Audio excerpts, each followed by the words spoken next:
where we went to Ghana, and this was my first trip outside of the United States, other than I had been to Tijuana and I had been to Banff.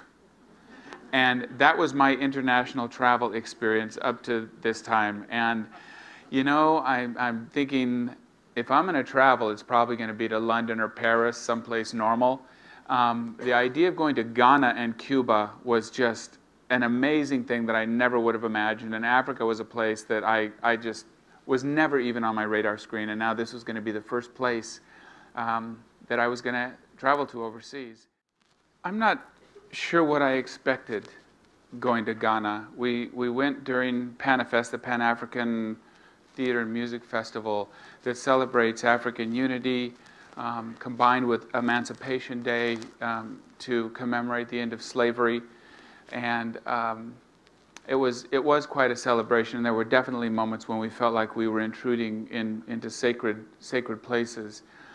While we were there, we met with scholars. We met with a professor of history from the University of Ghana. We also met with a professor of literature, a revered poet in Ghana named Kofi Anyidoho. And he isn't a trained historian by the normal sense of the word. He's learned his history, he said, through literature and through poetry and through art and a lot through film.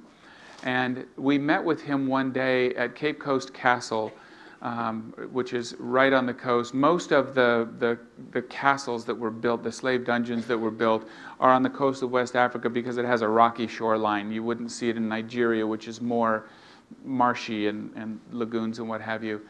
And there were at one point over 100 slave forts or outposts dotting the West African coast.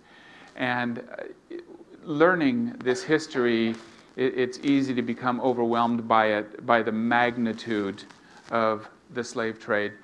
But Professor Anyidoho was just wonderful in working with us. There was the day that we met with him upstairs at Cape Coast Castle.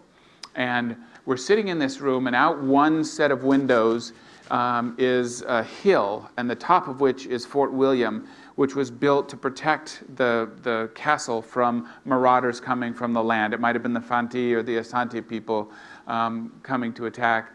And then out the other window is the sea that you see through the parapets with the cannon still in place to protect from the potential for attack from the sea.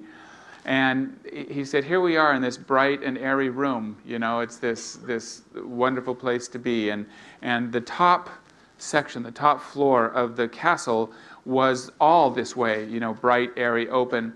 And this was where the governor had his living quarters, where they did their business, the offices where trade deals would be done and what have you. And then he pointed out the window into the courtyard, which is the main floor of the castle, and it's just basically a large courtyard with a cemetery in the middle of it where there are several people buried, and a church.